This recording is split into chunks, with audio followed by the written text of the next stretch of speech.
ओम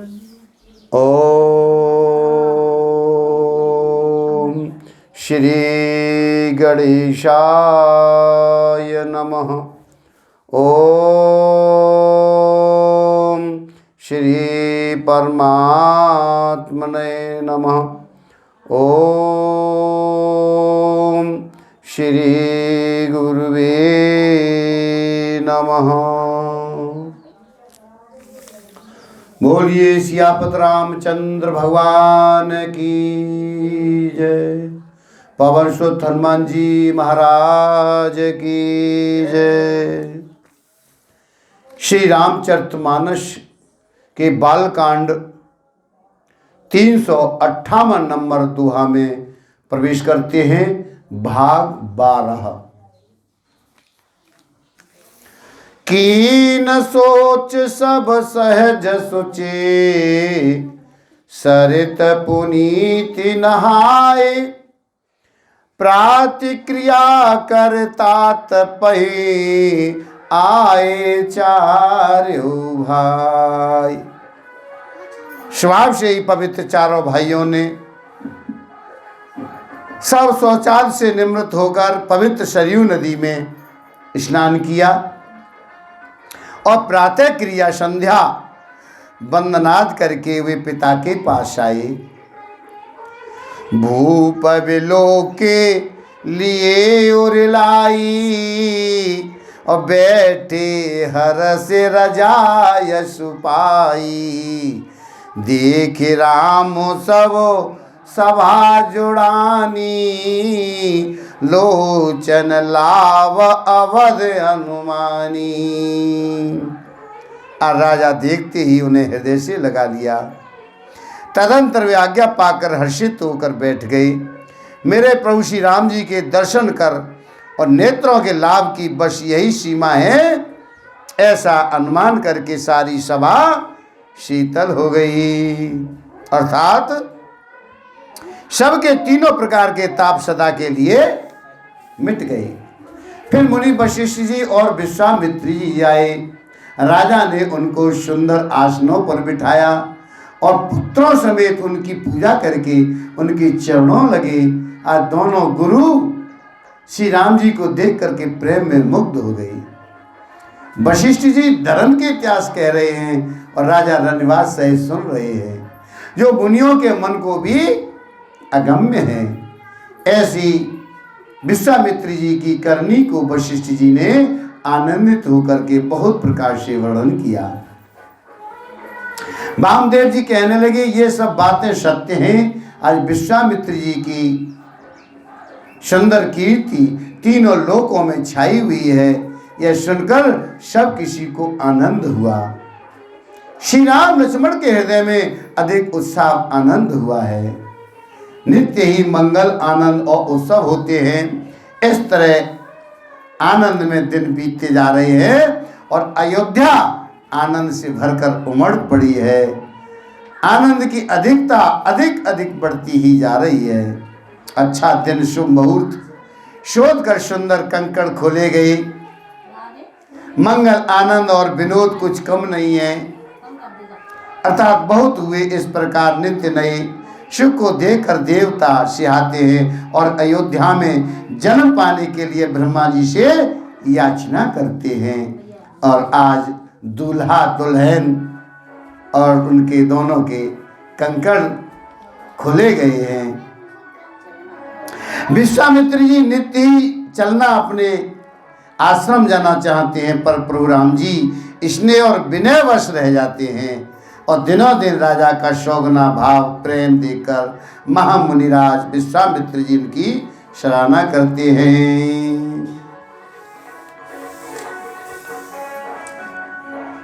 मांगत विदा राहु अनुरागे, सुतन समेत ठाड़ भय आगे। नाथ सकल संपदा तुम्हारी, मैं सेवक समेत सुत नारी। अंत में सब विश्वामित्र जी ने विदा मांगी है। आज राजा प्रेम मगन हो गए आज पुत्रों से आगे खड़े हो गए और कहने लगे, हे नाथ, ये सारी संपदा आपकी है, मैं तो स्त्री पुत्रों से आपका सेवक हूँ। हे मुनि, आज लड़कों पर सदा स्नेह करते रहिएगा, मुझे भी दर्शन देते रहिएगा। ऐसा कहकर पुत्रों और रानियों सहित राजा दशरथ जी आज विश्वामित्र जी के चरणों में गिर पड़े हैं। प्रेम बेहल हो जाने के कारण उनके मुंह से बात नहीं निकलती। ब्राह्मण विश्वामित्र जी ने बहुत प्रकार से आशीर्वाद दिए और वे चल पड़े। प्रीत की रीत कही नहीं जाती। सब भाइयों को साथ लेकर मेरे राम जी प्रेम के साथ उन्हें पहुंचाकर आज्ञा पाकर के लौटे हैं। गादी कुल के चंद्रमा विश्वामित्र जी बड़े हर्ष के साथ मेरे राम जी के रूप, राजा दशरथ जी की भक्ति, आज चारों भाइयों का विवाह और सबके उत्साह आनंद को मन ही मन सराहते जाते हैं। वामदेव जी और रकुल के गुरु ज्ञानी वशिष्ठ जी ने फिर विश्वामित्र जी की कथा बखान कर कही। मुनि का सुंदर यश सुनकर राजा मन ही मन अपने पुण्यों के प्रभाव का बखान करने लगे हैं।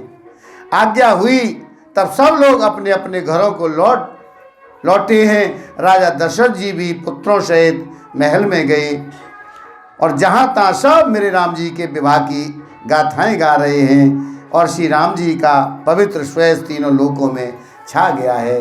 राम जी का जैसा विवाह हुआ है, जैसे जैसे बातें हुई हैं, सब ऐसे गा गा करके आज मगन हो रहे हैं, बड़ा आनंदित हो रहे हैं। आए ब्याहे राम घर जबते और बसे आनंद अवध सब तबते। प्रभु विवाह जस भयो उछाऊ और सके न वरन गिरा अहनाऊ। जब से मेरे राम जी विवाह करके घर आए तब से सब प्रकार का आनंद अयोध्या में आकर बसने लगा। प्रभु के विवाह में जैसा आनंद उत्साह हुआ उसे आज सरस्वती और सर्पों के राजा शेष जी भी नहीं कह सकते। श्री सीताराम जी के यश को, कवि कुल के जीवन को पवित्र करने वाला और मंगलों की खान जानकर इससे मैंने अपनी वाणी को पवित्र करने के लिए कुछ थोड़ा सा बखान करके कहा है। निज गिरा पावन करन कारण राम जसु तुलसी कहो। रघुवीर चरित अपार वारिधि पारो कवि कोने लहो। उपवीत ब्याह उछाह मंगल सुनज सादर गावही। वेदे राम प्रसाद तेजन सर्वदा सुख पावही। अपनी वाणी को पवित्र करने के लिए आज तुलसी ने राम का यश कहा है, नहीं तो श्री रघुनाथ जी का चरित्र अपार समुद्र है। किस कवि ने उसका पार पाया है जो लोग अज्ञोपवीत और विवाह के मंगल में उत्सव का वर्णन आदर के साथ सुनकर गावेंगे और वे लोग श्री जानकी जी और श्री राम जी की कृपा से सदा सुख पावेंगे। श्री रघुवीर विवाह जे प्रेम गावे सुनई। तिन कौ सदा उछाह मंगलायतन राम जसु।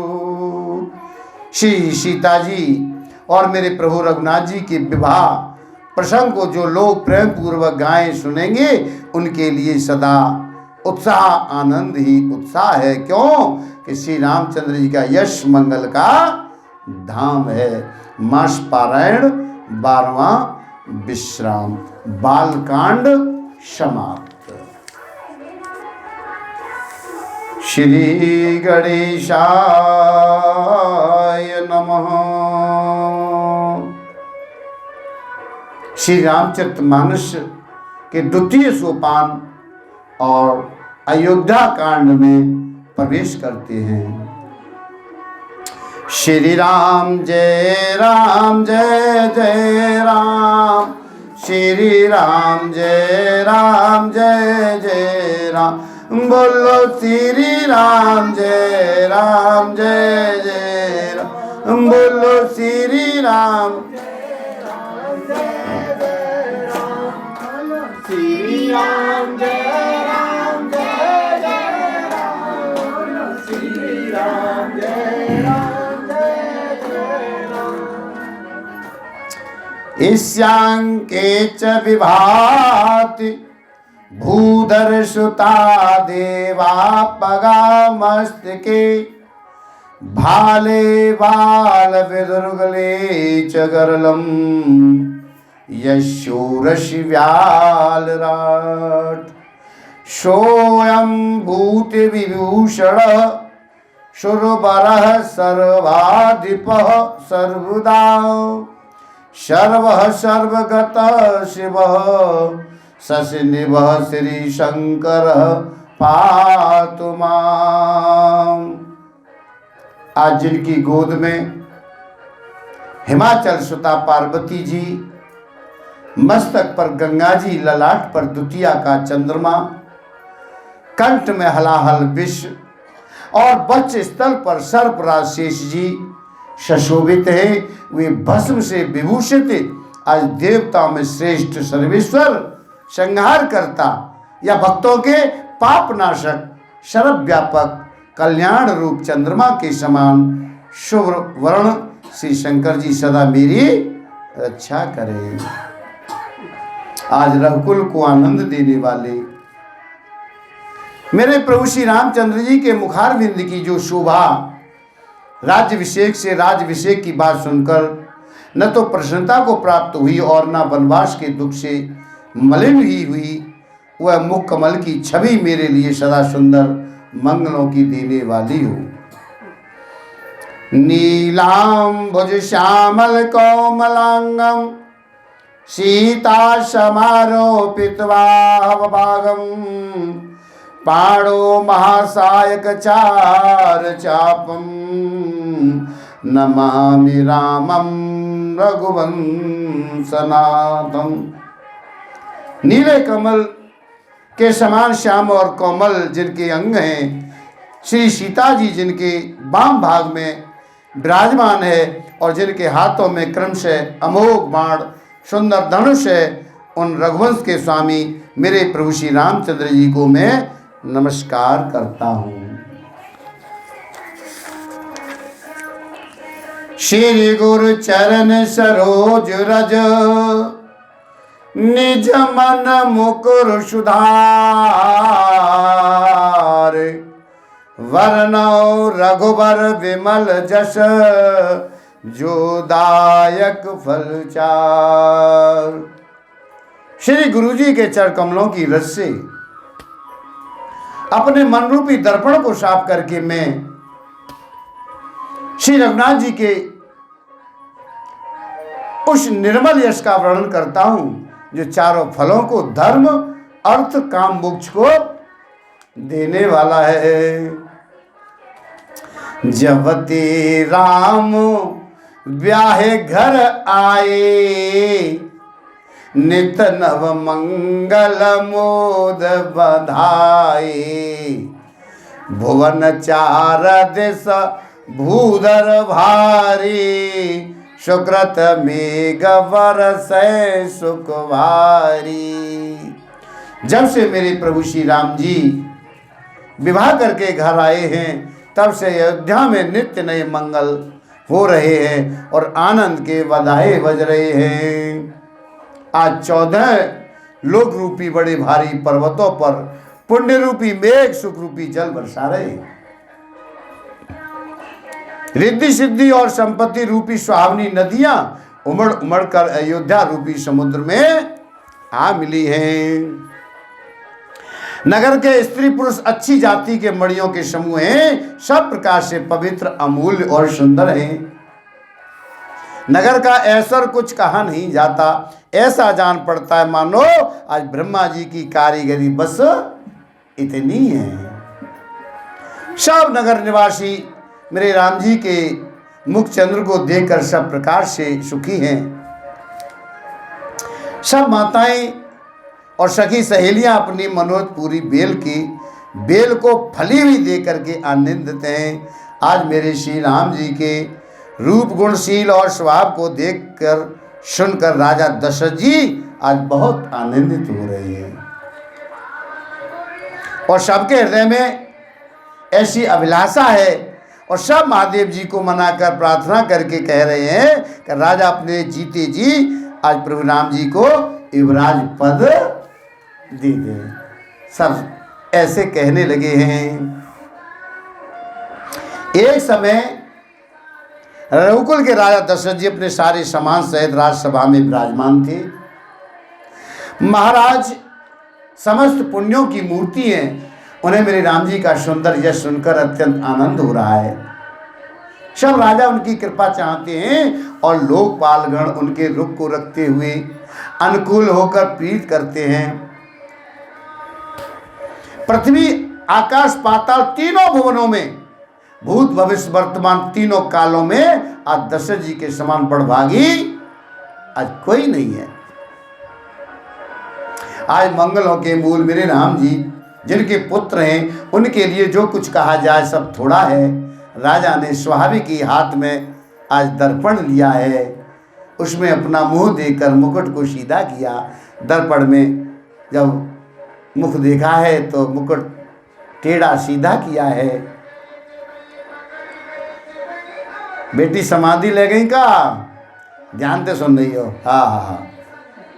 माता है भाई बड़ी सरल है, आंख बंद करके नहीं सो भी लेती है और ध्यान से कथा भी सुन लेती हैं। हाँ, और क्या है? श्रवण समीप गए से त्यकीसा मन हो जरठ पनो असयो पदीसा नभ जुबराजो राम कहो देहु जीवन जन्म लाओ के न लेऊ। देखा कि कानों के पास बाल सफेद हो गए, मानो बुढ़ापा ऐसा उपदेश कर रहा है। जब शीशा में मुख देखा तो कान के बगल में जब बाल सफेद हुए तो दशरथ जी के मन में ऐसा लगा कि अब हमारे ऊपर बुढ़ापा आ गया है। हे राजन, मेरे राम जी को युवराज पद देकर अपने जीवन और जन्म का लाभ क्यों नहीं ले लेते? और आज के समय में तो एक बाल नहीं, पूरे सिर के ही बाल सफेद हो जाए फिर भी अपनी बागडोर बेटा को देना नहीं चाहते हैं। हाँ, और राजा दशरथ जो है विचार कर रहे हैं कि मेरे बाल सफ़ेद हो गए, इसका मतलब मुझे बुढ़ापा आ गया है, अब मुझे अपने बेटों को सौंप देना चाहिए राज्य को। ऐसा वो विचार करने लगे और हृदय में यह विचार लाकर युवराज पद देने का निश्चय करके राजा दशरथ जी शुभ दिन और सुंदर समय पाकर प्रेम से पुलकित शरीर को आनंद मगन मन से उसे गुरु वशिष्ठ जी को जाके सुनाया। आज अपने गुरु को ये बात जाकर के सुनाई और राजा ने कहा, हे मुनिराज कृपया ये निवेदन सुनिए। मेरे रामचंद्र अब सब प्रकार से सब योग्य हो गए हैं, विवाह भी हो गया है और जवान भी है और इस योग्य भी है। सेवक मंत्री सब नगर निवासी और जो हमारे शत्रु मित्र या उदासीन हैं, सभी को मेरे राम जी वैसे ही प्रिय जैसे मुझको हैं और उनके रूप में आपका आशीर्वाद ही मानो शरीर धारण करके शोभित हो रहा है। हे स्वामी, सारे ब्राह्मण परिवार सहित आपके ही समान उन पर स्नेह करते हैं और मेरे राम जी से प्रेम करते हैं। स्नेह माने प्रेम, प्यार करते हैं।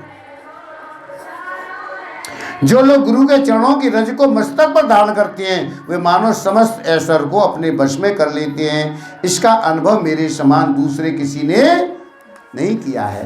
आपकी पवित्र चरण रज की पूजा करके मैंने सब कुछ पा लिया है। और क्या कह रहे हैं? अब अभिलाषो एक मन मोरे पूजय नाथ अनुग्रह तूरी।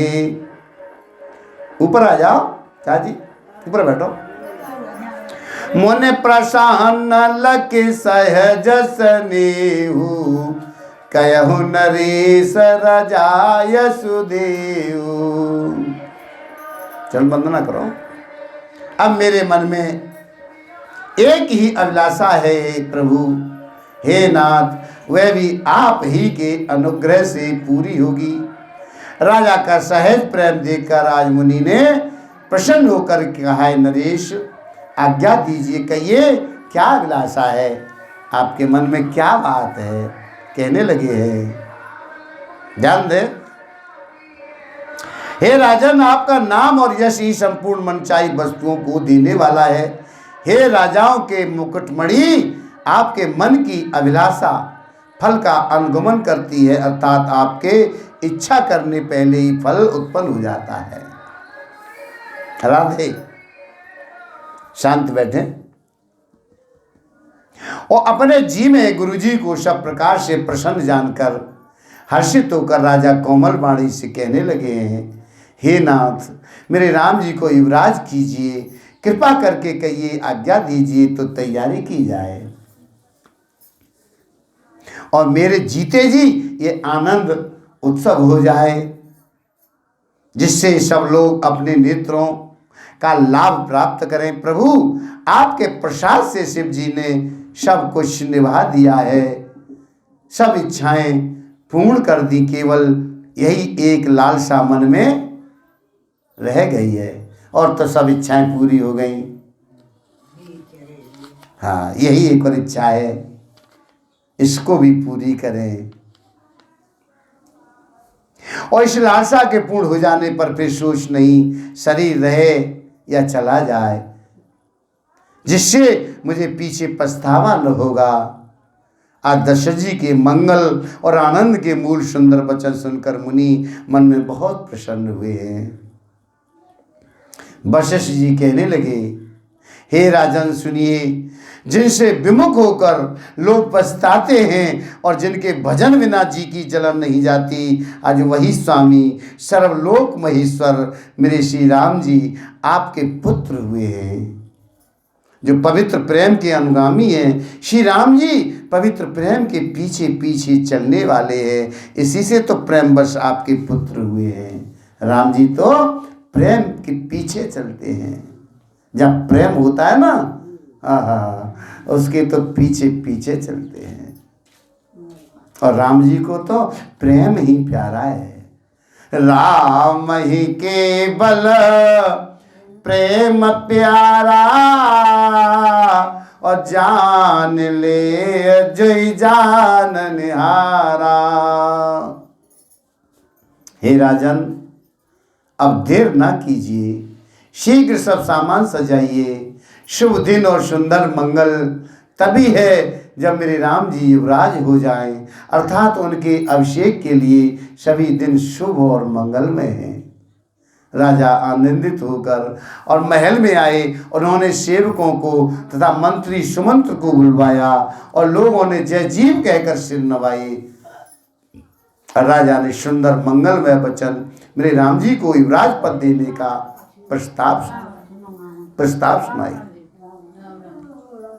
जो पांचे मत लागे नीका, करहूं हरस ही राम टीका। और कहने लगी, यदि पांचों को आप सबको यह मत अच्छा लगे, पंचों को सॉरी, यानी यदि पंचों को आप सबको यह मत अच्छा लगे तो हृदय में हर्षित होकर के आप लोग मेरे श्री रामचंद्र का राज तिलक कीजिए। इस प्रिय वाणी को सुनते ही मंत्री ऐसे आनंदित हुए हैं मानो उनके मनोरथ रूपी पौधे पर पानी पड़ गया हो। मंत्री हाथ जोड़कर विनती करते हैं कि हे जगतपति, आप करुणा बरसिए। जग मंगल भल काज विचारा, बेगय नाथ न लाई अवारा। न पय मोद सुन सचिव सुभाषा, वड़त बौड़ जन लही सुशाखा। आपने जगत भर का मंगल करने वाला भला काम सोचा है। हे नाथ, शीघ्रता कीजिए, देर ना लगाइए। मंत्रियों की सुंदर वाणी सुनकर राजा को ऐसा आनंद हुआ है मानो बढ़ती हुई बेल पर सुंदर डाली का सहारा पा गया हो। राजा कहने लगे हैं, मेरे राम जी के राजाभिषेक के लिए मुनिराज वशिष्ठ जी को जो जो आज्ञा हो आप लोग वही सब तुरंत करें। मुनिराज ने हर्षित होकर कोमल वाणी से कहने लगे हैं, संपूर्ण श्रेष्ठ तीर्थों का जल ले आओ। संपूर्ण जो श्रेष्ठ तीर्थ है उनका जल लेकर के आओ। फिर उन्होंने औषधि, मूल, फूल, फल और पत्र आदि अनेकों मांगलिक वस्तुओं के नाम गिन करके बताए, ये और आपको लाने हैं। चामर चरम बसन बहुभांति, और रोम पाट पट अगणित जाति। मनगन मंगल वस्तु अनेका, जो जग जोग भूप अभिषेका। चमर, मृगचर्म, बहुत प्रकार के वस्त्र, असंख्य जातियों की ऊनी और रेशमी कपड़े और नाना प्रकार की मणियां, रतन तथा और भी बहुत सी मंगल वस्तुएं जो जगत में राज्याभिषेक के लिए योग्य होती हैं, सबको मांगने की उन्होंने आज्ञा दी है। मुनि ने वेदों में कहा हुआ सब विधान बताकर कहा, नगर में बहुत से मंडप चंदोवे सजाओ, फलों समेत आम, सुपारी, केले के वृक्ष नगर की गलियों में चारों ओर रोक दो। सुंदर मणियों के मनोहर चौक पुरवाओ। बाजार को तुरंत सजाने के लिए कह दो। श्री गणेश जी, गुरु और कुल देवता की पूजा करो और भूदेव ब्राह्मणों की सब प्रकार से सेवा करो। ध्वजा, पताका, तोरण, कलश, घोड़े, रथ और हाथी सबको सजाओ। मुनिश्रेष्ठ वशिष्ठ जी के वचनों को सिर उधार करके सब लोग अपने अपने काम में लग गए। आज मुनीश्वर ने जिसको जिस काम के लिए आज्ञा दी, उसने वह काम इतनी शीघ्रता से कर डाला मानो पहले से ही कर रखा हो। इतना शीघ्र राजा, ब्राह्मण, साधु और देवताओं को पूज रहे हैं और रे राम जी के लिए सब मंगल कार्य कर रहे हैं। श्री रामचंद्र जी के राज्याभिषेक की सुहावनी खबर सुनते ही अवध भर में बड़ी धूमधाम से और बधाई बजने लगे। और मेरे राम जी और सीता जी के शरीर में भी शुभ शकुन सूचित हुए। उनके सुंदर मंगल अंग फड़कने लगे। पुलकित होकर वे दोनों प्रेम से एक दूसरे से कहते हैं कि ये सब शकुन भरत के आने की सूचना दे रहे हैं। उनको मामा के घर गए, बहुत दिन हो गए, बहुत ही अवसर हो आ रही है, बार बार उनसे मिलने की मन में आती है। शकुनों से प्रिय भरत के मिलने का विश्वास होता है और भरत के समान जगत में हमें कौन प्यारा है। शकुन का बस यही फल है, दूसरा नहीं। मेरे राम जी को अपने भाई भरत का दिन रात ऐसा सोच रहता जैसा कछुए हृदय अंडों पे रहता है। कछुए अपने अंडों पे जो ध्यान रहता है, ऐसे मेरे राम जी का भरत भैया का ध्यान रखते हैं।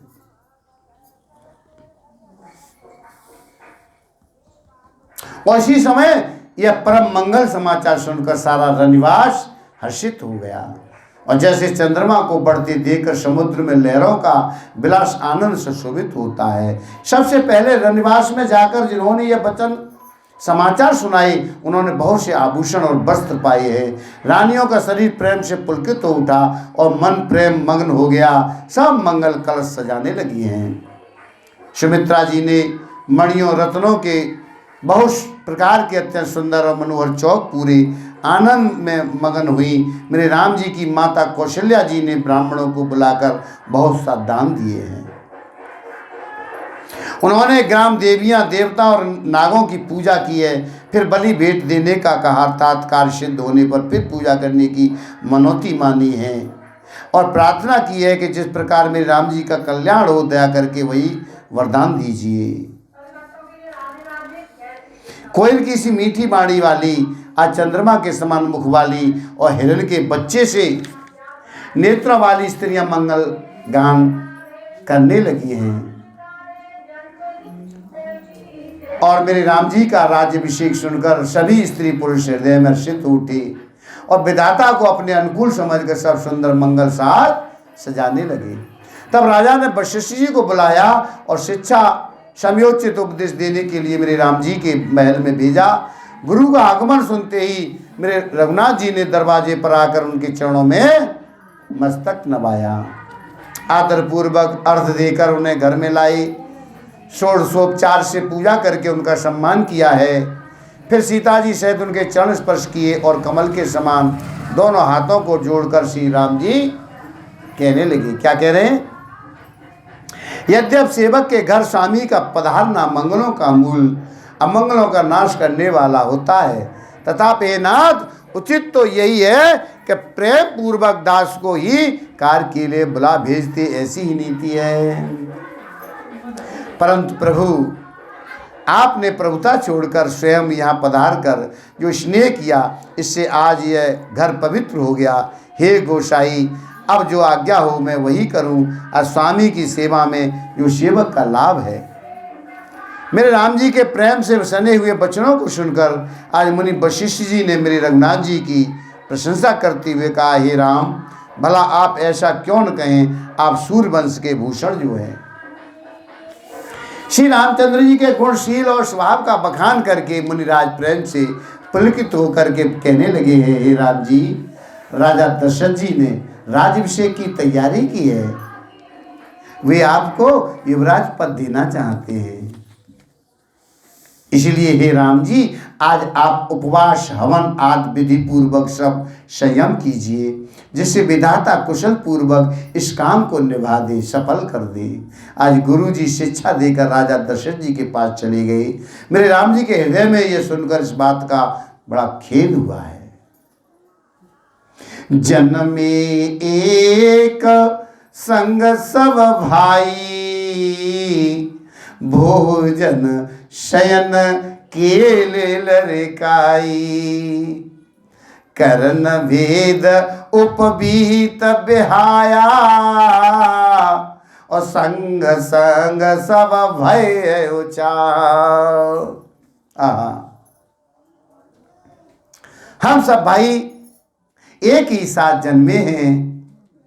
खाना, सोना और लड़कपन के खेल कूद, कंछेदन, यज्ञोपवीत और विवाह आदि उत्सव सब साथ साथ ही हुए। एक साथ हमारा जन्म हुआ है और हम एक साथ खाना खाते हैं, एक साथ ही हम सोते हैं और एक साथ ही हम खेल कूद करते हैं। कंछेदन, यज्ञोपवीत, हमारे जो कान छिदे थे वो भी चारों भाइयों के एक साथ छिदे थे। यज्ञोपवीत जो पहने हैं, अज्ञोपवीत, वो भी चारों भाइयों ने एक साथ ही पहना है। और विवाह भी एक साथ हुआ है।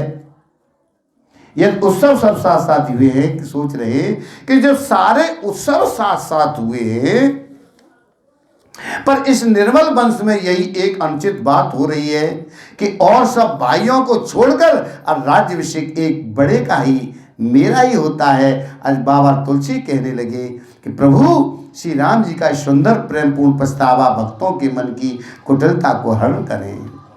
मेरे राम जी ऐसे कह रहे कि हमारा सारे काम एक साथ हुए, पर एक अनुचित कार्य ऐसा क्यों को राम को राज्य होगा और सब भाई ऐसे विचार कर रहे हैं मेरे राम जी।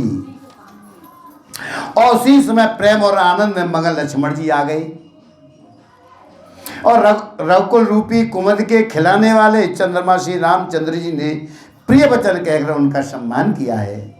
बहुत प्रकार के बाजे बज रहे हैं। नगर के अतिशय आनंद का वर्णन नहीं हो सकता। सब लोग भरत जी का आगमन मना रहे हैं और कह रहे हैं कि वे भी शीघ्र आवें और राज्याभिषेक का उत्सव देखकर नेत्रों का फल प्राप्त करें। अब कह रहे हैं सब नगरवासी कि भरत और शत्रुघ्न वे भी आ जाएं तो वो भी उत्सव देखें।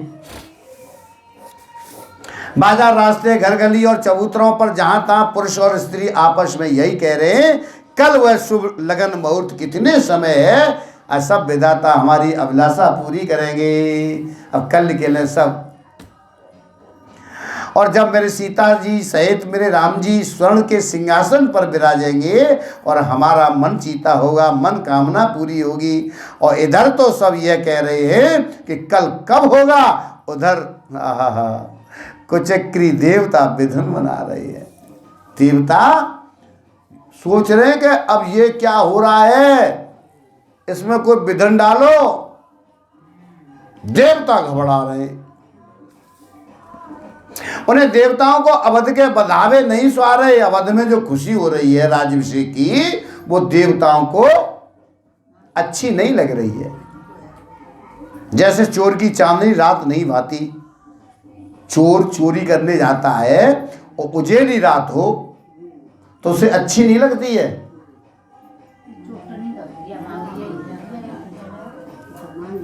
और सरस्वती जी को बुलाकर देवता विनय कर रहे हैं और बार बार उनके पैरों को पकड़कर उन पर गिर रहे हैं। सरस्वती जी बुलाई और देवता उनके पैरों में गिर गए और प्रार्थना कर रहे हैं, विनती कर रहे हैं सरस्वती जी से कि अब भैया काम बिगड़ रहा है, हमारा काम बने कैसे। राजा राम राज्य करेंगे, फिर हमारा काम कैसे होगा। और देवता घबरा रहे। आहा, आओ। और कहने लगे, हे माता, हमारी बड़ी विपत्ति को देकर आज वही कीजिए जिससे मेरे राम जी राज्य त्याग कर वन को चले जाएं और देवताओं का सब कार्य सिद्ध हो जाए। देवताओं की विनती सुनकर सरस्वती जी, ध्यान दो, खड़ी खड़ी पछता रही हैं। हाय, मैं कमल वन के लिए हेमंत ऋतु की रात हुई। उन्हें इस प्रकार पछताते देखकर देवता फिर भी न करके कहने लगे, हे माता, इसमें आपको जरा भी दोष न लगेगा। सरस्वती कह रही हैं कि ऐसे समय पे वो मुझसे क्या करवा रहे हैं देवता, मना कर रही हैं। पर देवता कह रहे हैं कि आप चिंता मत करो, आपको इसका कोई दोष नहीं लगेगा। श्री रघुनाथ जी विषाद और हर्ष से रहते हैं। आप तो श्री राम जी के सब प्रभाव को जानती हैं। जीव अपने कर्मवशी सुख दुख का भागी होता है। जीव अपने कर्मों के अनुसार ही अपने सुख और दुख का भागी है। कोई दूसरा दुख देने वाला तुम्हें नहीं आएगा, ना तुम्हें कोई दूसरा सुख देने के लिए आएगा। तुम्हारे कर्म ही सुख देंगे और तुम्हारे कर्म ही दुख देंगे। ऐसे देवता कह रहे हैं। और क्या कह रहे हैं, बार बार चरण पकड़ करके देवताओं ने सरस्वती जी को संकोच में डाल दिया है। वह यह विचार कर चली कि देवताओं की बुद्धि ऊंची है, छोटी है, ऊंची है। इनका निवास तो ऊंचा है तो ऊंचा, पर इनकी बुद्धि बहुत छोटी है। इनकी करनी कितनी नीची है कि दूसरे का ऐसा नहीं देख सकते हैं। सरस्वती कह रही है कि दूसरे के भले को देखने में इन्हें कितना कष्ट हो रहा है। ऐसे सरस्वती जी मन में विचार करने लगी हैं। परंतु आगे के काम का विचार करके मेरे राम जी के बन जाने से राक्षसों का वध होगा, जिससे सारा जगत सुखी हो जाएगा। चतुर कवि मेरे राम जी के वनवास के चरित्रों का वर्णन करने के लिए मेरी चाह कामना करेंगे। ऐसा विचार कर आज सरस्वती जी हृदय में हर्षित होकर आज दशरथ जी के पूरी अयोध्या में आई, मानो दुष्य दुख देने वाली कोई ग्रह दशा आई हो। क्या हुआ है, नाम मंथरा मंदमती चेरी के कई केर अजस पिटारी ताही करे और गई गिरा मत फेर। मंथरा नाम की केकई की एक मंद बुद्धि दासी थी। उसे अपयश की पिटारी बनाकर आज सरस्वती उनकी बुद्धि को फेर करके चली गई। मंथरा की बुद्धि सरस्वती ने फेर दी है। दीख मंथरा नगर बनावा मंजुल मंगल बाज बधावा पूछस लोगन काह उछाओ, राम तिलक सुन भाओ रदाओ। आज मंथरा देखा कि नगर सजाया हुआ है, सुंदर मंगलमय बधावे बज रहे हैं। उसने लोगों से पूछा कि कैसा उत्सव है। उनसे श्री राम जी के राज तिलक की बात सुनते ही उसका हृदय जल उठा। जब नगरवासी ने कही कि राम जी का अभिषेक होगा तो मंथरा का मन जो है जल गया, हृदय जल गया। और वो दुर्बुद्धि नीच जाति वाली दासी विचार करने लगी, किस प्रकार से ये काम रात ही रात में बिगड़ जाए। अरे कल तो राज्याभिषेक होगा सुबह, और रात ही रात में कैसे काम बिगड़े। कोई कुटिल भीलनी शहद का छत्ता लगा देकर घात लगाती है, इसको किस तरह से उखाड़ लूं। आहा, भरत माँ तो पै गई बिल खानी, का अनमन हस कहे हस रानी। उतर दे नहीं ली सासू, नारी चरित कर डारे आंसू। वह उदास होकर भरत जी की माता केकई के पास गई। रानी केकई ने हंस करके कहा, तू उदास क्यों है। मंत्रा कुछ उत्तर नहीं दे रही है, केवल लंबी सांस ले रही है और त्रिया चित्र करके आंसू ढरका रही है। त्रिया चरित्र भैया, वो तो त्रिया ही जाने।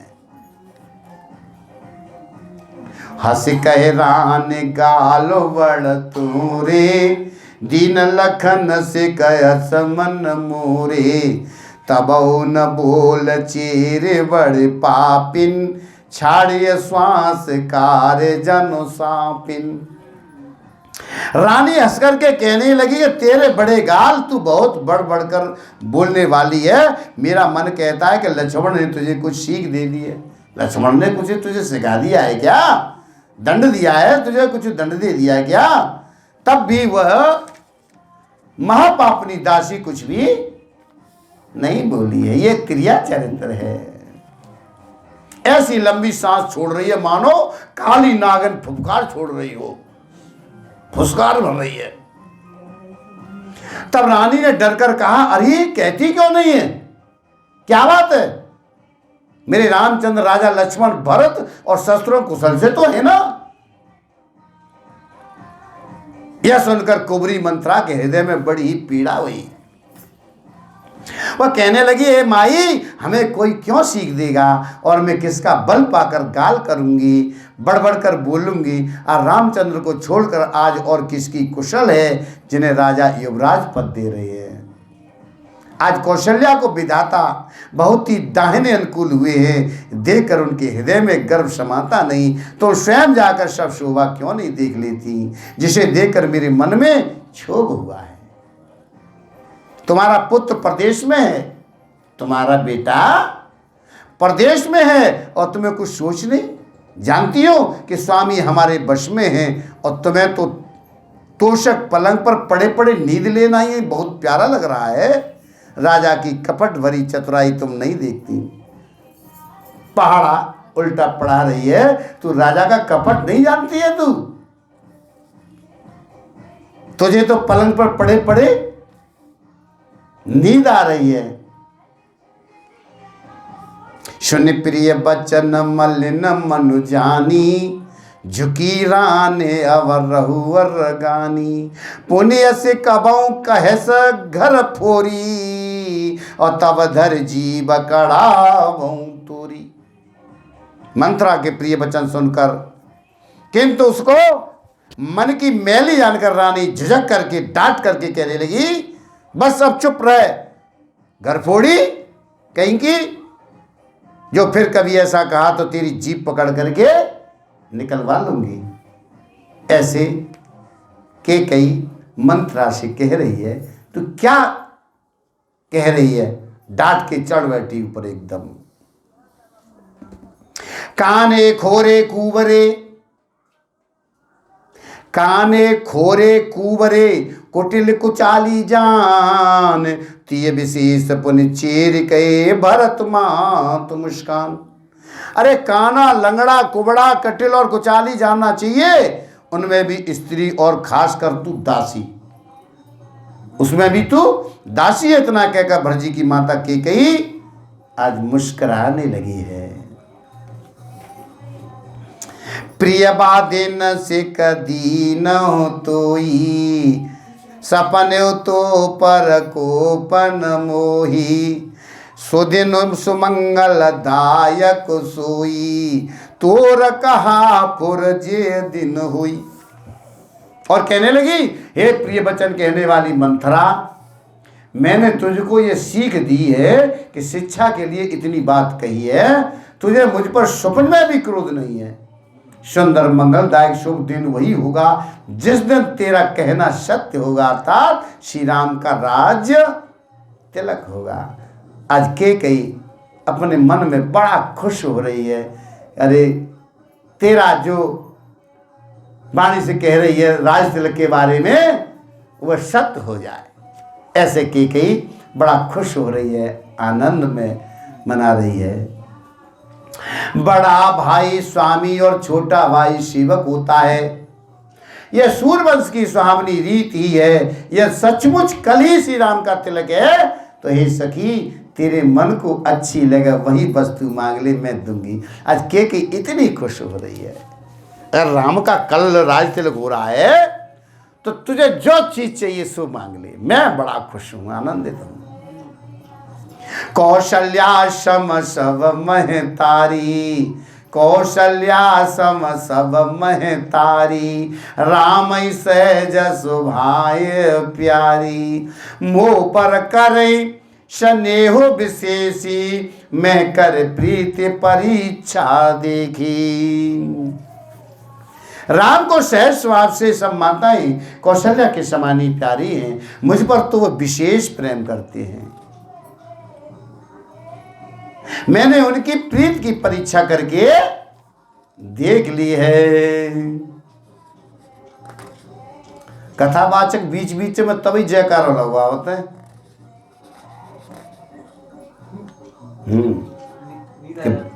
हाँ, कि जिनकी नींद जो आ जाते है, खाना बहुत अधिक खाते हैं। मैं कई बार कथा में कहा है कि भैया खाना कम खाया करो। वैसे 9 दुर्गा चल रहे, अब तो तुम व्रत रही होंगी, और आज व्रत खुल गया, ओहो, तो 9 दिन का आज पूरा, हाँ, जब ही नींद ज्यादा सता रही है। तो एक बार जयकारा बोलो जोर से, बोलो सियापति रामचंद्र भगवान की। जो विधाता कृपा करके जन्म दे तो यह भी दे कि मेरे रामचंद्र पुत्र और सीता बहू हो। श्री राम मुझे प्राणों से भी अधिक प्रिय हैं। उनके तिलक से, उनके तिलक की बात सुनकर तुझे क्षोभ कैसा है? तुझे भरत की सौगंध है। कैकेयी कितनी मगन है रही है, क्या कह रही है? तुझे भरत की सौगंध है, छल कपट छोड़कर सच सच कह, तू हर्ष के समय विषाद कर रही है, मुझे इसका कारण तो सुना। इस समय तो खुशी का समय है और तू ऐसे दुख की बातें कर रही है, क्या कारण है? एक ही बार आस सब पूजी, अब कछु कह व जीव कर दूजी, फोरे जोग कपारु अभागा, वल्यों कहत दुख रह रेउ लागा। मंत्रा कहने लगी, सारी आशाएं तो एक ही बार कहने में पूरी हो गई, अब तो दूसरी जीभ लगाकर कुछ कहूंगी, मेरा अभागा कपाल तो फोड़ने के ही योग्य है। अच्छी बात कहने पर भी आपको दुख होता है। कैकेयी कह रही है, मैं एक अच्छी बात कह रही हूं, वो दुख है रो है। जो झूठी सच्ची बातें बनाकर कहते हैं माई, मैं वे ही तुम्हें प्रिय हैं और मैं कड़वी लगती हूँ। अब मैं भी ठकुर सुहाती मुँह देखी कहा करूँगी, नहीं तो दिन रात चुप रहूँगी। मैं भी ऐसे ही बोला करूँगी। ऐसे बातों में भर रही है कैकेयी को। विधाता ने कुरूप बनाकर मुझे परवश कर दिया, आज दूसरे को क्या दोष है? जो बोया सो काटती हूँ, जो मैंने बोया है वो काट रही हूँ। मेरा शरीर कुरूप हो गया है और दिशा सुख पाती हूँ, और कोई भी राजा हो हमारी क्या हानि है। दासी छोड़कर क्या अब मैं रानी होंगी, अर्थात रानी तो होने से रही, मेरा क्या है, मैं तो वैसे भी दासी हूँ और फिर भी मैं दासी रहूंगी, रानी तो मैं होने से रही। हमारा स्वभाव तो जलाने ही योग्य है, क्योंकि तुम्हारा अहित मुझसे देखा नहीं जाता। तुम्हारा जो अहित हो रहा है मुझसे देखा नहीं जा रहा। कुछ बात चलाई थी, किंतु हे देवी हमारी बड़ी भूल हो गई, क्षमा करो। गूढ़ कपट प्रिय बचन सुनती अवधर बुधिरानी, सुर माया बश बैरनी सुहद जान पत्यान। आधार रहित अस्थिर बुद्धि की स्त्री देवताओं की माया के वश में होने के कारण रहस्य युक्त कपट भरे प्रिय वचनों को सुनकर रानी आज केकई ने बैरिन मंत्रा को अपनी सुहृद अहेतुक हित करने वाली जानकर उसका विश्वास कर लिया। बार बार रानी उससे आदर के साथ पूछ रही है, मानो भीलिनी के गान से हिरनी मोहित हो गई हो। जैसी भावी होनहार है आज वैसी बुद्धि भी फिर गई। दासी अपना दाव लगा जानकर हर्षित हुई। तुम पूछो मैं कहत डराऊं, धरो मोर घर फोरी नाऊं। सज प्रतीत बहु विधि गढ़ छोली, अवध साड़ साती तब बोली। तुम पूछती हो किंतु मैं कहते डरती हूं, क्यों कि तुमने पहले ही मेरा नाम घर फोड़ी रख दिया है। बहुत तरह से गढ़ छोल कर खूब विश्वास जमाकर तब वह अयोध्या की 7.5 शनि की 7.5 वर्ष की दशा रूपी मंत्रा कहने लगी। क्या कह रही है? प्रिय सिया रामो कहा तुम रानी, राम तुम प्रिय सो फुरवानी। रहा प्रथम अवते दिन बीते, समौ फिरे रिप होए प्रीते। रानी तुमने जो कहा है कि मुझे सीता राम प्रिय है और राम को तुम प्रिय हो, सो यह बात सच्ची है, परंतु यह बात पहले थी। ये बात जो तुम कह रही हो ये बात पहले थी, अब नहीं है। वे दिन अब बीत गए, समय फिर जाने पर मित्र भी शत्रु हो जाते हैं। कितने आंकड़े से सूर्य कमल के कुल का पालन करने वाला, पर बिना जल के वही सूर्य उनको कमलों को जलाकर भस्म कर देता है। शौत कौशल्या तुम्हारी जड़ उखाड़ना चाहती है, अतः उपाय रूपी श्रेष्ठ बाढ़ घेरा लगाकर उसे रूंध दो, सुरक्षित कर दो। आहा, ये तुम्हारी शौत है ना कौशल्या, ये तुम्हारी जड़ को उखाड़ देगी। जब उनका बेटा राजा होगा तो तुम दासी में हो जाओगी।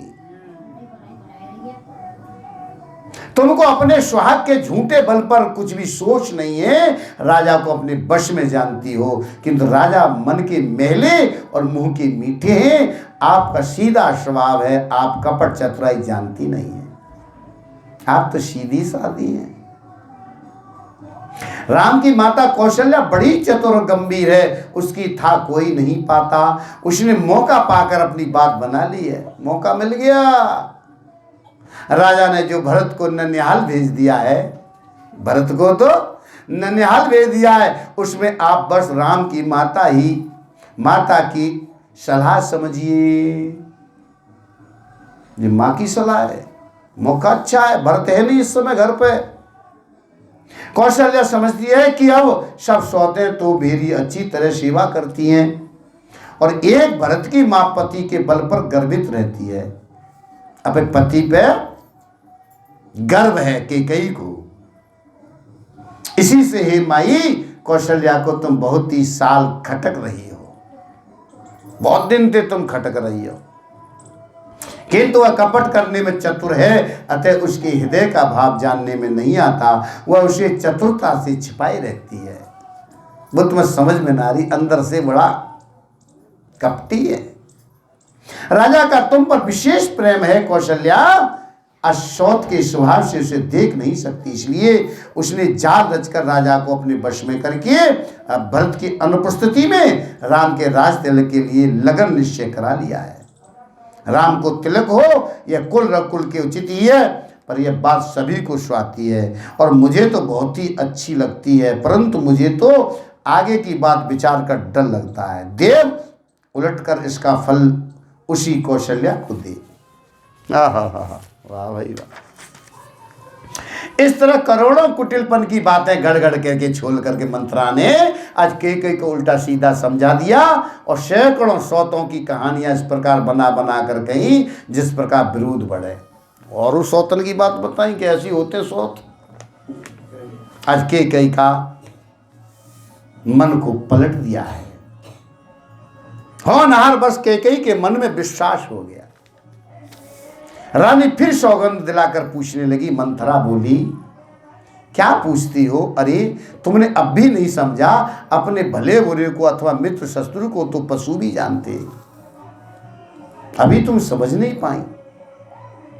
पूरा पखवाड़ा बीत गया, सामान सजते, तुमने खबर पाई? पूरे शहर में सजावट हो रही है, क्या तुमने सुनी? तुम्हें बताई कि राम को राज्य तिलक होगा? आज मुझसे मैं तुम्हारे राज से खाती पहनती हूं, इसलिए सच कहने में मुझे कोई दोष नहीं है। यदि मैं कुछ बनाकर झूठ कहती होंगी तो विधाता मुझे दंड देगा। यदि कल राम को राज तिलक हो गया तो समझ रखना तुम्हारे लिए विधाता ने विपत्ति का बीज बो दिया है। मैं यह बात लकीर खींच के बलपूर्वक कह रही हूं, हे भामिनी, तुम तो अब दूध की मक्खी हो गई हो। जैसे दूध में पड़ी हुई मक्खी को लोग निकाल कर फेंक देते हैं, आज वैसे ही तुम्हें भी लोग घर से निकाल कर बाहर करेंगे। जो पुत्र सहित कौशल्या की चाकरी बजाओगी तो घर में रह सकोगी, अन्यथा घर में रहने का दूसरा उपाय तुम्हें चाकरी बजानी पड़ेगी, तुम्हें दासी बनना पड़ेगा, तब तो घर में रहोगी। कुद्रू ने बिनता को दुख दिया था। उदाहरण दे रही हैं, कुद्रू ने बिनता को दुख दिया था, तुम्हें कौशल्या देगी। भरत कारागार का सेवन करेंगे, जेल की हवा खाएंगे। राम राज्य करेगा और भरत को जेल में डाल दिया जाएगा। और लक्ष्मण राम के नायक सहकारी होंगे और लक्ष्मण तो उनके सहायक बन जाएंगे। आहा, के कई सुता सुनत कटुवानी, कह न सकई कछु सहेम सुखानी। तन पस्यो कदली जिम कापी, कुंवरी दसन जीव तब चापी। के कई मंत्रा की कड़वी वाणी सुनते ही डर कर सूख गई, कुछ बोल नहीं सकती, शरीर में पसीना आया, केले की तरह कांपने लगी। आज कुबरी मंत्रा ने अपनी जीभ दांतों तले दबाई। उसे भय हुआ कि कहीं भविष्य का अत्यंत डरावना चित्र सुनकर केकई के हृदय की गति न रुक जाए। इतनी बात ज़्यादा मैंने इतनी कह दी है, कहूँ ऐसा नहीं हो जाए कि हार्ट अटैक हो जाए केकई को। ये भी विचार करने लगी है, जिससे उल्टा सारा काम बिगड़ जाए। कहूँ ऐसा नहीं हो जाए कि केकई मच जाए तो सवरा बनवरा काम। तो बात बड़ी गड़बड़ के कही है। केकई के दिमाग को एकदम।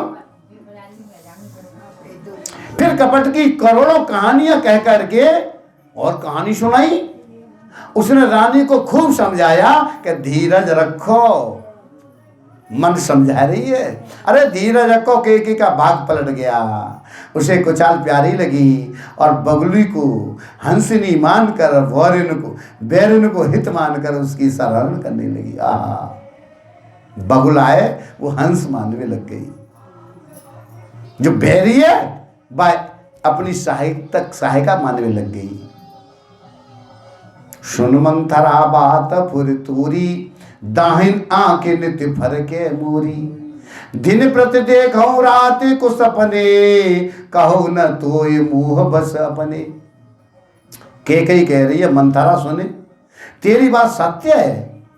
मेरी दाहिनी आंख नित्य फड़का करती है और मैं प्रतिदिन रात को बुरे सपने देख रही हूँ, किंतु अपने अज्ञान बस तुमसे कह नहीं रही। अब बात बैठी पक्की। काह करूं सकी सूद सुभाऊ, दाहे न बाम न जानूं काऊ। सखी क्या करूं, मेरा तो सीधा स्वभाव है, मैं दाया बाया कुछ जानती नहीं हूं कि दाएं से क्या होता है और बाएं से क्या होता है। अपनी चलते जहां तक मेरा बस चला, मैंने आज तक कभी किसी का बुरा नहीं किया। फिर न जाने किस पाप से देव ने मुझे एक ही साथ ये दूसरे दुख दिया है। नेहर जन्म भरव बरु जाई, जियत न करव सवत सेवकाई। अरे बस देव जियावत जाई, मरण नीक जिय जीवन चाई। मैं भले ही नेहर जाकर वही जीवन बिता दूं, नेहर पियर में जाके मैं भले वो जीवन पूरा निकाल दूं, पर जीते जी सौत की चाकरी नहीं करने वाली। के कह रही है, देव जिसको शत्रु के बस में रखकर जलाता है, उसके लिए तो जीने की उपेक्षा मरना ही अच्छा है।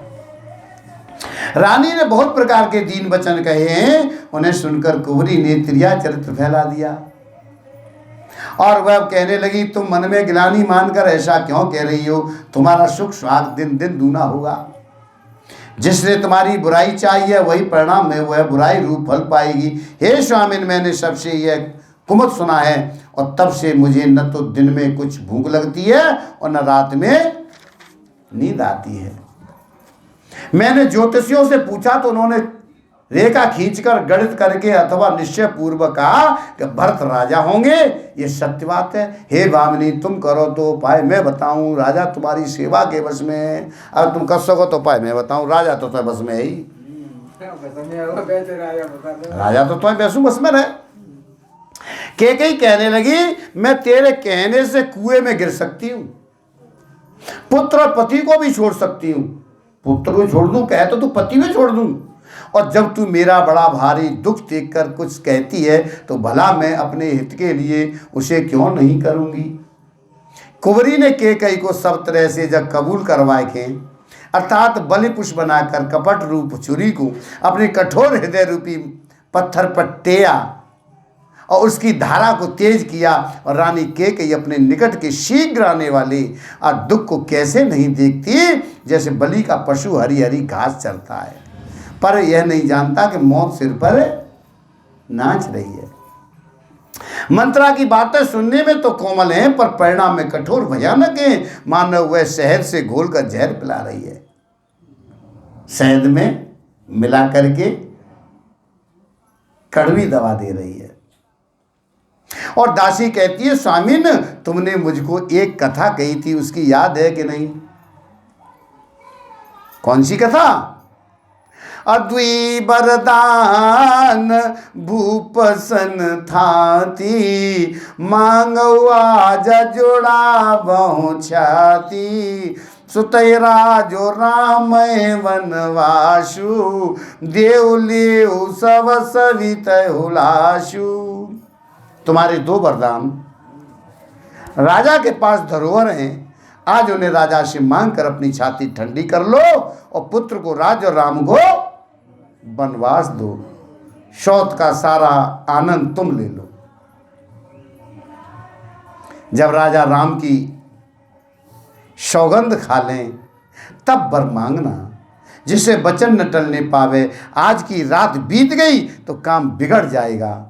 मेरी बात को हृदय में प्रिय या प्राणों से भी प्यारी समझना।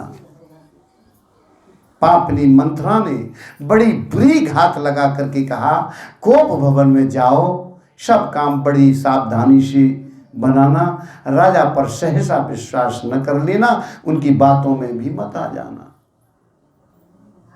कुंवरी को रानी ने प्राणों के समान प्रिय समझकर बार बार उसकी बड़ी बुद्धि का बखान किया और कहने लगी, संसार में मेरा और तेरा समान हितकारी और कोई नहीं है। तू मुझ बड़ी वही जाती हुई के लिए सहारा हुई है।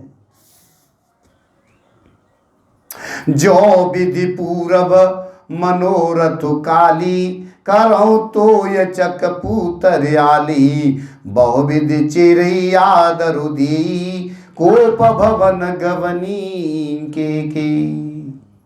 यदि विधाता कल मेरा मनोरथ पूरा कर दे तो हे सखी मैं तुझे आंखों की पुतली बना लूं।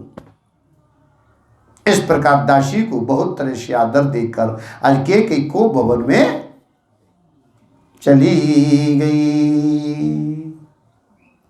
अच्छा एक बात और है, अगर हमारे भाई बंधु अगर सोवे तो दिखाई दे जाएगी, आंख बंद करेंगे तो पता चल जाएगा।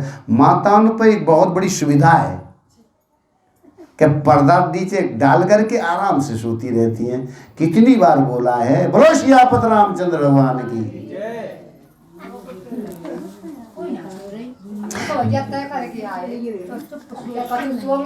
देखो कथावाचक जब ऊंचे पे बैठते है तो जी चौकीदारी करते है, यानी कथावाचक होता है चौकीदार और कथा सुनने वाला होता है जमींदार। जमीन पे बैठने वाला होता है जमींदार और ऊंचे पे बैठ जाए तो वो चौकीदार। भाई चौकीदार जब ऊपर बैठेगा ऊंचे बैठेगा तभी तो नीचे की लिखाई होगी, नीचे ही दिखाई देगा। तो तुम तो भैया जमींदार है और हमें चौकीदार, तो हम चौकीदारी करेंगे। हम तो सबकी तरफ देख रहे, कौन नींद ले रहे हो, कौन सो रहे हो, कौन कथाएं सुन रहे हो, को हंस रहे हो। भाई चौकीदार को काम यही है ना, देखना। भाई चौकीदार पे तो कैसे छिप जाई बात। तो बोलो सियापत रामचंद्र भगवान की। आज विपत्ति कल है बीज है, दासी वर्षा ऋतु है। कैकेयी की कुबुद्धि उस बीज के बोने के लिए जमीन हो गई, उसमें कपट रूपी जल पाकर अंकुर फूट निकला है। आज दोनों वरदान उस अंकुर के दो पत्ते हैं, अंत में उसके दुख रूपी फल होगा।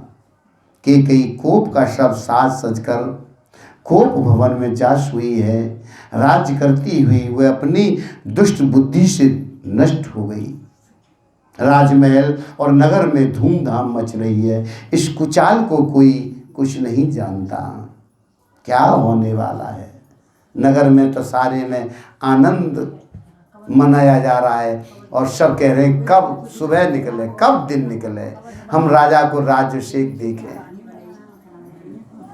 बड़े ही आनंदित होकर नगर के सब स्त्री पुरुष शुभ मंगलाचार के साथ सज रहे हैं। कोई भीतर जा रहा है, कोई बाहर निकल रहा है। आज राजद्वार पर बड़ी भीड़ हो रही है। मेरे राम जी के बाल सखा राज तिलक का समाचार सुनकर हृदय में हर्षित होते हैं। 10-5 मिलकर मेरे राम जी के पास जाते हैं। प्रेम पहचान कर प्रभु श्री राम जी उनका आदर करते हैं। कोमल बाणी से कुशल क्षेम पूछते हैं। अपने प्रिय सखा श्री राम जी की आज्ञा पाकर वे आपस में एक दूसरे से मेरे राम जी की बड़ाई करते हुए घर लौटते हैं। कहते हैं संसार में श्री रघुनाथ जी के समान शील स्नेह को निभाने वाला कौन है। भगवान हमें यही दे कि हम अपने कर्म वर्ष भ्रमते हुए जिस जिस योनि में जन्मे वहाँ उस योनि में हम तो सेवक हों और सीतापति मेरे राम जी हमारे स्वामी हों। ये नाता और अनंत तक निभ जाए। नगर में सबकी ऐसी अभिलाषा है, परंतु कैकेयी के हृदय में बड़ी जलन हो रही है। कुसंगति पाकर कौन नष्ट नहीं होता। नीच के मत के अनुसार चलने से चतुराई नहीं रह जाती। संध्या के समय राजा दशरथ आनंद के साथ कैकेयी के महल में गए हैं। मानो साक्षात इसने ही शरीर धारण कर निष्ठुरता के साथ गया। कोप भवन का नाम सुनकर राजा सहम गए। जैसे राजा आए तो कोप भवन जब कोई कष्ट परेशानी या दुखित बात या होती थी तो कोप भवन में जाकर के लेट जाते थे। तो जैसे ही सुना के रानी कोप भवन में, तो कोप भवन में खुशी का तो कोई समाचार होगा नहीं, कोई न कोई दुख का समाचार होगा।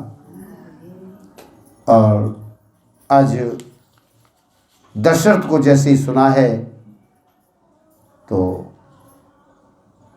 वह कोप भवन का नाम सुनकर राजा सहम गए एकदम कि बात क्या है। डर के मारे उनका पांव आगे को नहीं बढ़ रहा। स्वयं देवराज इंद्र जिनकी भुजाओं के बल पर राक्षसों से निर्भय होकर बसता है और संपूर्ण राजा लोग जिनका रुख देखते रहते हैं। आज वही राजा दशरथ स्त्री का क्रोध सुनकर सूख गए। कामदेव का प्रताप और महिमा तो देखिए, जो त्रिशूल वज्र और तलवार आदि की चोट अपने अंगों पर सहने वाले आज रतिनाथ कामदेव के पुष्प बाण से मारे गए। राजा डरते डरते अपनी प्यारी केकी के पास गए। उसकी दशा देखकर उन्हें बड़ा ही दुख हुआ।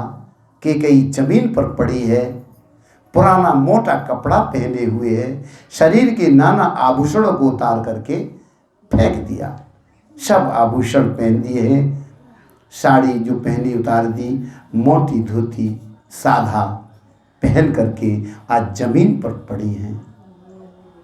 उस द्रौपदी केकई को यह कुवेशता बुरा भेष कैसे फब रही है, मानो भावी विधवापन की सूचना दे रहा हो। ऐसा लग रहा है कि विधवा जैसी ये संकेत कर रही है। राजा उसके पास जाकर कोमल वाणी में कह रहे हैं, हे प्राण प्रिय, किस लिए आप रिष्ट हो गई हो, क्यों रूठ गई हो, क्या बात है। हे रानी, किस लिए रूठी हो, यह कहकर राजा उसे हाथ से स्पर्श करते हैं तो वह उनके हाथ को झटक करके हटा देती है। ऐसे देख रही है मानो क्रोध में भरी हुई नागिन क्रूर दृष्टि से देख रही हो।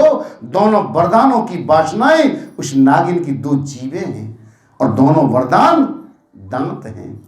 ये काटने के लिए मर्म स्थान देख रही हैं। आज बाबा तुलसी कह रहे हैं, राजा दशरथ होनहार के वश में होकर इसे इस प्रकार हाथ झटकने और नागिन की भांति देखने को कामदेव की कीड़ा ही समझ रहे हैं। तो बार बार कह राहो सुम किस रोचन पिक बचनी, कारण मोई सुनाओ गजगामिन निज को पुकर। राजा बार बार कह रहे हैं, हे सुमुखी, हे सलोचनी, हे कोकिल बेनी, हे गजगामिनी, मुझे अपने क्रोध का कारण तो सुनाओ। क्या कारण है? अनहित तोर प्रिया के अकीना, के द्वेषेर के जमो चहलीना, कौ के रकई करो नरेशु, कौ के नपैन काशु देशु। हे प्रिय, किसने तेरा ये अनिष्ट किया है और किसके दो सिर हैं? यमराज किसको लेना, अपने लोक को ले जाना चाहते हैं। किसने किया ऐसा बताओ। कह किस कंगाल को राजा कर दूं या किस राजा को देश से निकाल दूं? किसने किया बताओ जल्दी। तेरा शत्रु अमर देवता भी हो तो मैं उसे भी मार सकता हूं। देवता हो उसको भी मार दूंगा। बेचारे कीड़े मकोड़े शरीर के नर नारी तो चीज ही क्या है। हे सुंदरी, तू तो मेरा स्वभाव जानती ही हो कि मेरा मन सदा तेरे मुख रूपी चंद्रमा का चकोर है। हे प्रिय, मेरी प्रजा कुटुंबी सर्वस्व संपत्ति पुत्र यहां तक कि मेरे प्राण भी ये सब तेरे वश में अधीन है। ये होनहार वश आज दशरथ जी भी आज के अधीन हो गए हैं। यदि मैं तुझसे कुछ कपट करके कह रहा हूं तो हे भामिनी, मुझे 100 बार राम की सौगंध है। यहां दशरथ जी अपने वचनों में भी हार जाते हैं।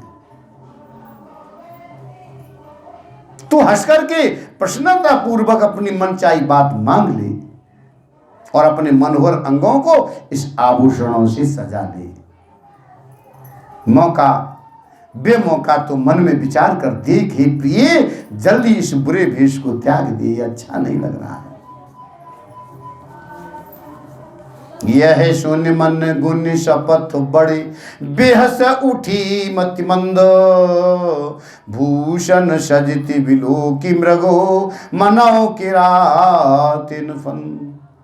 यह सुन करके मन में राम जी की जब बड़ी सौगंध को विचार कर, दशरथ जी सौगंध खा गए।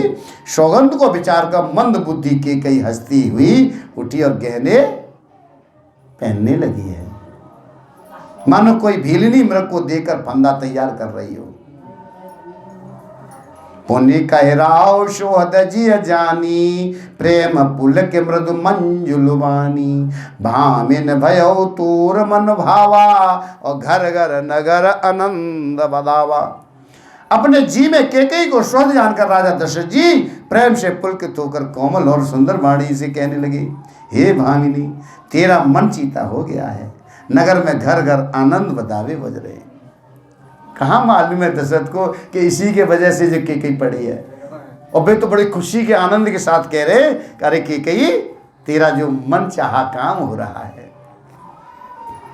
राम देव काल जुबराजू, और सजय सलोचन मंगल साजू। दल के उठ्यो सुने हृदय कुठारू, जन छी गयो पाक पर बर तोरू। मैं कल ही राम को युवराज पद दे रहा हूँ, इसलिए हे सुनैनी, तू मंगल साज सज। यह सुनते ही उसका कठोर हृदय दलक उठा और फटने लगा, मानो पका हुआ बाल तोड़ फोड़ा छू गया। पको वो फोड़ा है, बाल छू गया हो, दर्द ज्यादा हो, बाको जय दर्द हो फोड़ा में। और ऐसी भारी पीड़ा को भी उसने हंस करके छिपा लिया। पीड़ा तो बहुत हुई, पर अंदर पीड़ा हो रही है, ऊपर से हंस रही है। और जैसे चोर की स्त्री प्रकट होकर नहीं रोती है, चोर की स्त्री अगर कोई बात है जाए तो प्रकट करके नहीं हंसेगी, और हंसेगी तो प्रकट होकर के नहीं रोएगी। कि चोर रोएगी तो पड़ोसी को पता चल जाएगा, जिसमें उसका भेद खुल जाएगा। राजा उसकी कपट चतुराई को नहीं लग रही, क्योंकि वह करोड़ों कुटिलों की शिरोमणि गुरु मंत्रा की पढ़ाई हुई है। यद्यपि राजा नीति से निपुण है, परंतु क्रिया चरित्र अथा समुद्र है। फिर वह कपट युक्त प्रेम बढ़ाकर, ऊपर से प्रेम दिखाकर, नेत्रों मुंह मोड़कर हंसती भी कह रही है। क्या कह रही है? मांगो मांगो पे कहो पियो, और कबहु न देउ न लेउ, और देन कहूँ वरदान द्वी, तेउ पावत संदेव। हे प्रियतम, आप मांग मांग तो कह रहे हो, तुम मांग ले, क्या मांगेगी? जो तुझे इच्छा सो मांग ले। तुम मांग मांग तो कई बार कह देते हो, पर देते लेते कुछ भी नहीं हो। आपने 2 वरदान देने को कहा था, उनके भी मिलने में संदेह। 2 वरदान दे तुमने, वो तो ऐसी लग रही है कि तुम बेहू मिलेंगे कि नहीं मिलेंगे, वो बहु संदेह है। जाने मरम राव हंस कही, और तुम्हें कुहाव परम प्रिय आई। था तीरा कि न मांगे हूँ काऊ, और बिसर गयो मोह भोर सुहाऊ। राजा हंस करके कह रहे, अब मैं तुम्हारा मर्म मतलब समझ गया। मान करना तुम्हें परम प्रिय है। तुमने उन वरों को थातियां धरोहर रखकर फिर कभी मांगा ही नहीं है। धरोहर रख दी, पर आज तक तुमने वो मांगी ही नहीं हम पे। और मेरा भूलने का स्वभाव है, मैं भी भूल गया हूं। होने से मुझे भी वह प्रसंग याद नहीं रहा, भूल गया, नहीं याद रही। और मुझे झूठ मूठ दोष मत दो, चाहे 2 के बदले 4 मांग लो। अरे तुम 2 की बात कर रही हो तो 4 मांग लो। रघुर में सदा से यह रीत चली आई है कि प्राण भले ही चले जाएं, पर वचन नहीं जाता। झूठ हमें दोष जन देहो, और 2 के 4 मांग मकुले हो। रघुकुल रीति सदा चले आई, और प्राण जाओ बरो बचन न जाई। असत्य के समान पापों का सम भी नहीं है। क्या करोड़ों गुगचियां मिलकर भी कहीं पहाड़ के समान हो सकती हैं? सत्य ही समस्त उत्तम सुकृतों पुण्यों की जड़ है। यह बात वेद पुराणों में प्रसिद्ध है, और मनु जी ने भी यही कहा है। और उस पर मेरे द्वारा श्री राम जी की शपथ करने में आ गई, मुंह से निकल पड़ी है। आज मेरे श्री रघुनाथ जी मेरे सुकृत पुण्य और स्नेह की सीमा है। इस प्रकार बात पक्की करा के आज द्रुपदी केकई हंस करके कहने लगी, मानो उसने कुमत विचार रूपी दुष्ट पक्षी बाज को छोड़ने के लिए उसकी कुल ही आंखों पर की टोपी खोल दी। भूप मनोरथ शुभग बनो और सुख शुभ्यंग समाज भिल्लिन जिम छाड़न चहित बचन भयंकर राजा का मनोर सुंदर वन है, सुख सुंदर पक्षियों का समुदाय है, उस पर भीलनी की तरह की कई अपना वचन रूपी भयंकर बाज छोड़ना चाहती है।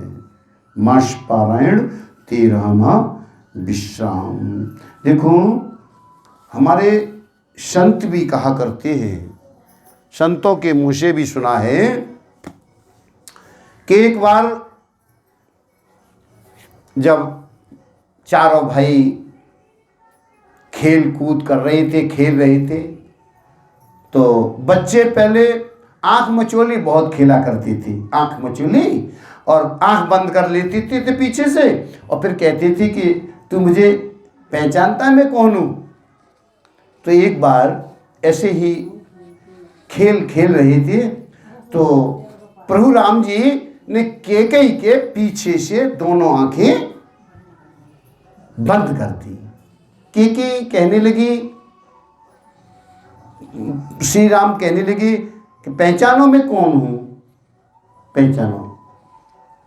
तो कैकेयी हाथ पकड़ के कह रही, अरे तू छोड़ छोड़, मैं जानती हूं तू कौन है, तू मेरा प्राणों का प्यारा, मेरा राम है, तू मेरा राम है। अरे छोड़, मैंने पहचान लिया है, अरे तू मेरा राम है, मेरे प्राणों का प्यारा राम है, और कौन है तू। प्रभु राम कहने लगी, मां मैं आंखें जब छोड़ूंगा और जब मैं तुम्हारा प्यारा, मैं मानूंगा कि तुम मुझसे सच्चा प्रेम करती हो, मैं तुम्हें प्राणों से प्यारा लग रहा हूं, तो मैं तुम्हारी जब मैं मानूंगा कि मेरी तुम दो बातें मान लोगी। कैकेयी कहने लगी, अरे राम तू दो की बात कह रहा है, तू 1000 बात कहे उसको भी मानने के लिए तैयार हूं। मैं तेरी ऐसी कौन सी बात है जो तेरी मैं बात को नहीं मानूंगी, तू तो मुझे प्राणों से भी प्यारा है। ठीक है, मैं 3 बार तुम कहो कि मैं बात मानूंगी। कैकेयी ने 3 बार वचन भर दिए, अरे पुत्र, अरे मेरे बेटे, तू बोल, मैं मानूंगी, मैं मानूंगी, मैं मानूंगी तेरा कहना। तब मेरे प्रभु श्री राम जी कैकेयी से कहने लगे, आगे एक समय आने वाला है, उस समय तू भरत को राज्य और अपने पुत्र को राम को वनवास मांग लेगा।